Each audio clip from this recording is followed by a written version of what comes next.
All right, Black Goose TV family. This one right here, this is overdue to an extent. Okay, why is it overdue? As you guys can see, this is the interview Deontay Wilder had with Byron Scott.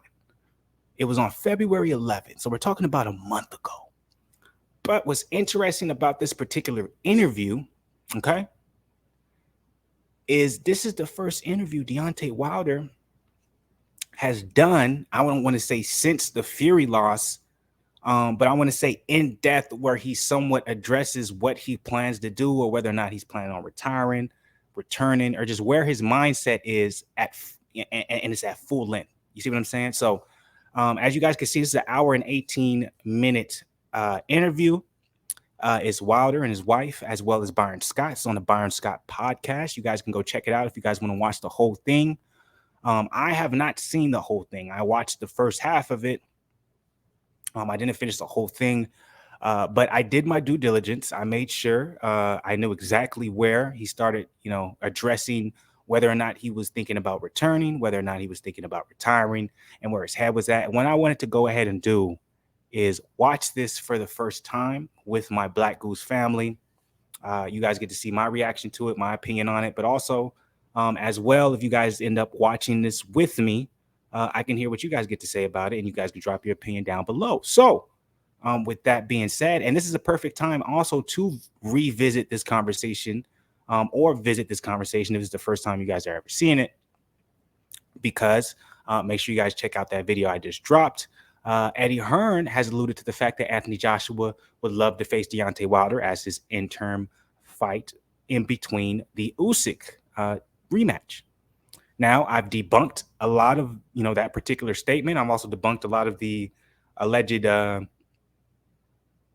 reporting, making it seem as if Wilder is actually a real option for Anthony Joshua's interim fight. But whether he is or he isn't, that's not what this video is about. I've already made a video about that, so you guys can check it out. But let's go ahead, Black Goose family, watch this here together with me. And let's kind of let's see if we can dissect this a little bit, analyze it. Let's see if we can really get an understanding of where Wilder is mentally, and if he is going to come back to the sport, or if he isn't. Let's hop into it. Come on now. I get that. So you basically saying that once you go through that journey, that's going to kind of help you or lead you to what you're going to do. It's going to help me navigate my decision making of what I want to return to the sport. Now, like I said, boxing, I put kind of bad taste in my mouth because of what it has done to me. Because I stand for politics, the cheating of it, referees. It seems like I fight against the politics. So real quick, I did stop it real quick. Right off the bat, very interesting answer. You can see Deontay Wilder is in at least from what I'm reading and what I'm seeing, he's probably having like an inner battle with himself, where as being an athlete all his life, loving something and being able to make, immense amount of money, take care of his family, with that, it's probably hard for him to tell himself, hey, you're not going to go back, especially when he feels like physically he could. But it seems like there's, like he said, there's a bad taste that has been left in his mouth. Now, it all depends on how you want to look at it, right? Some people will say that bad taste, regardless of what you're actually claiming it to be, is you lost 3 times to an opponent that you felt like you could win. And then if we're looking at the other side of the game, you know what I'm saying, the really, really, really, really big Wilder fans, they'll echo his sentiments and they feel like he was cheated or slighted in maybe a couple of those fights, right? And also with him losing again to Fury, one thing we have to take into consideration, and obviously we can see here that Wilder still believes that maybe those losses weren't really losses. Let's go ahead and keep it going though. The referees and the fighter. Yeah, I feel because I know it's so many guys in boxing cheating. Yeah. And they of course they don't want me to say it, but I'm gonna say it because it is what it is. Right. I mean, I'm risking my life, so I have the right to say what I want. Absolutely. I'm risking my. And it's so many people that try to go against me in this sport and do things, but I stand for something. Right. And if you don't stand for something, you're gonna fall for anything. And that's my. So before I continue this, interesting, right?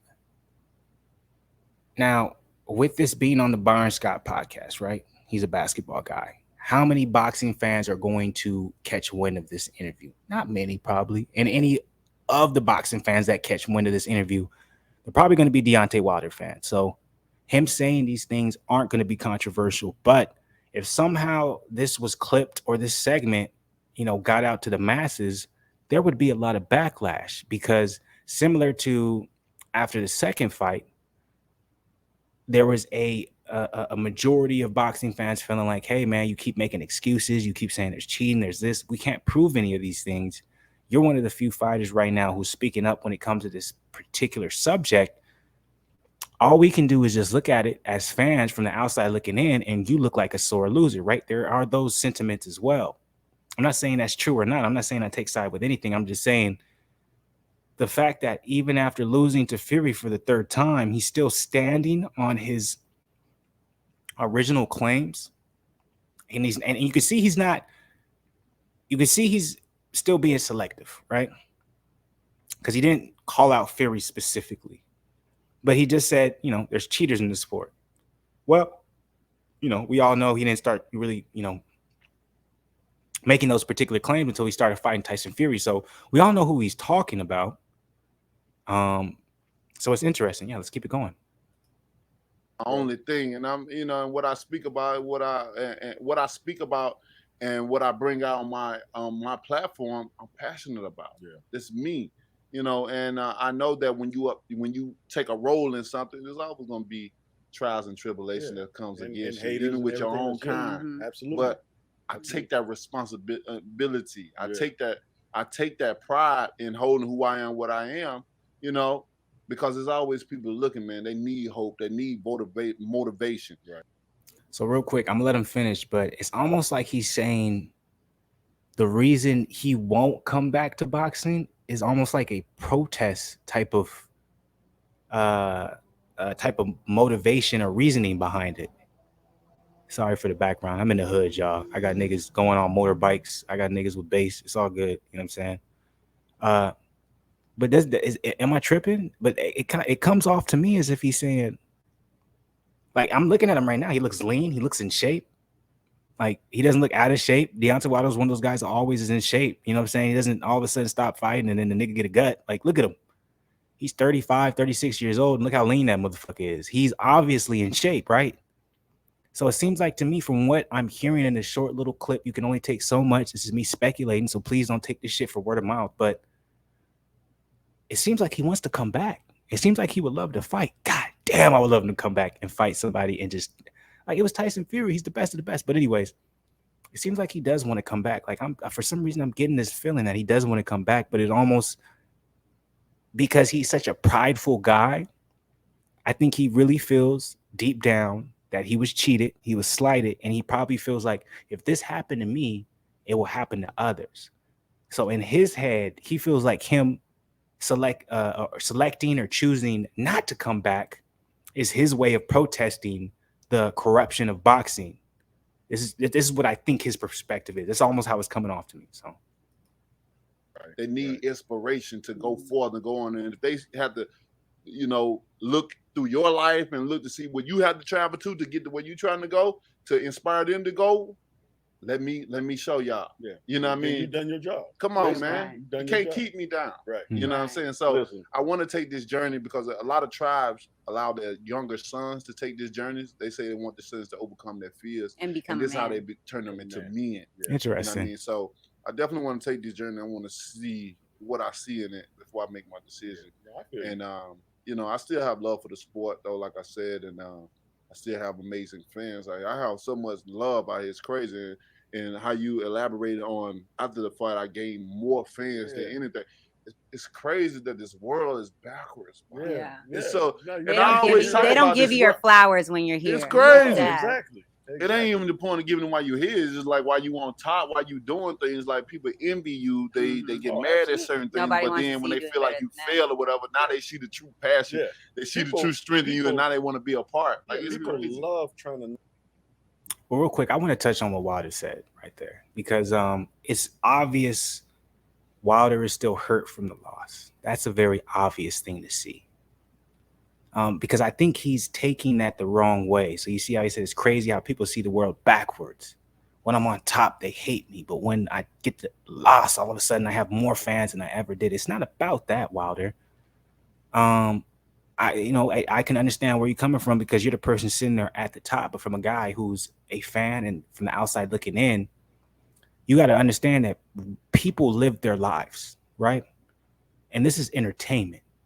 So people are going to be attached emotionally to what they feel they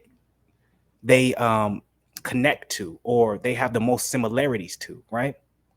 So it's going to be very unlikely the majority of your fan base is going to be people who cannot understand you or be able to share the sentiments or the experiences you had, right? So you have to look at it from the aspect of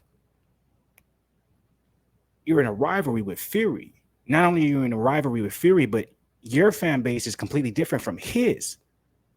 And so you have to understand the impact of after the second fight and the way you approached it, how you approached accepting the loss made a lot of people have a disdain for you that weren't already your fans. But then the third fight comes, and what happens? This is boxing, right? You went out on your shield, and those fans gained a respect for you because they saw how passionate you were about the sport, and they were able to take away the emotion of how connected they were to Fury, but also the reason they were able to take away that connection was because they now, obviously they could say, hey, Fury's the better boxer, but we can respect you for your skill. So I think Wilder is taking it the wrong way, almost like you could tell he still has a chip on his shoulder. So that me seeing that, I'm like, he's going to be back. He's definitely going to be back. The one thing I am a little bit worried about is it does him accepting the loss, because I don't know, man, it doesn't really seem like he accepted the loss. I almost feel like if we would ask him if he lost to Tyson Fury those 3 times, I think he would tell us differently. So I don't know if that's a good thing or a bad thing, ego, pride, whatever it may be, but I thought it was very interesting when he did say, you see that in tribes in Africa where you allow the young boy to go through certain trials and tribulations that usually you would see in Western cultures. The dad, the mom, whatever it may be, will come and help them out, make sure that they don't, fall into certain traps. He's like, you see the tribes, they go through that, and because that makes them a man. So basically, Wilder, it seems like he's going through this time period where he's trying to accept the loss, and he's trying to put himself over that hump where he's ready to come back, or whether or not he does or doesn't, he wants to be able to make that decision with a clear mind. I have nothing but respect for him for that. I do. But very interesting few couple of minutes that we watched right there. From my perspective, I do truly think Wilder's going to come back for at least 1 or 2 fights. I think he won't be able to stop that itch from coming, especially if he ends up being against opponents that he feels like he has a pretty good chance of beating. So I do think he'll come back for a long period of time. I don't think it'll be a long period of time. I actually think one of his main goals will probably get the Fury fight one more time. We'll see. But Black Goose family, I want to know what you guys' opinion is on this particular clip. What do you guys think about it? Once again, check out the Byron Scott podcast to watch the whole entire interview. Like I said, I watched about half of it. It was pretty good. It was pretty good. For me, mostly, I was kind of watching it to try to hear, if Wilder was going to come back, where his mindset was at.